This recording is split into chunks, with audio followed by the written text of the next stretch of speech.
দ্বিতীয় দিনের একটা ভিডিও শেয়ার করে এগুলা নিয়ে আসছে। বলছে এগুলো আনছো কেন? বলতেছিল বাড়িতে গিয়ে মেলায় গেছি, ভাল লাগছে তাই নিয়ে আসছে এগুলা বাবুর। তারপর আম্মু কিনে গেছে ব্যাংকে, আব্বু টাকা পাঠাইছে। তারপর তার জামাইয়ের জন্য এই যে গেঞ্জি এগুলা সব কিনে আনছে। আম্মু শুধু এখন না, যখনই ভাল লাগে বাজারে গেলে যদি কিছু ভাল লাগে এটা নিয়ে আসে, আদরের জামাই না। আর এইগুলা আম নিয়ে আসছে ওই। তারপরে এই যে মিষ্টি দই আছে, জুস টুস এগুলা বর নিয়ে আসছে, এটা আম্মু। তারপরে এই যে খাবার দাবার দিলাম, দুপুরের খাবার খেয়ে এখন শালিকার সেলফি নিচ্ছে বুঝছো। তারপর ওই যে শালা একটা চলে আসছে, এসে বলতেছে যে নদীতে গোসল করতে যাবে।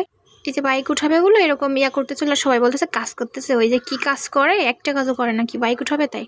এবার ওর আব্বু এই বাইকটা কিনছে, এটা নিয়ে আসছে, ওরটা রেখে আসছে। তারপর এই যে বলতেছিল একটু দই মিষ্টি খাবে, আবার এনে দিলাম। এই দুধ কলা ভাতটা আমার এই যে একটা মিনি সাইজের জিনিস আছে না, ওইটারে খাওয়াইলাম। তারপরে এই যে সন্ধ্যা দেখি চা বানালাম সবার জন্য। তারপর বৃষ্টি হচ্ছিল, বলতেছিল খিচুড়ি আর ডিম ভাজি খাবে। তারপর ওই যে আম্মু করছে এটা।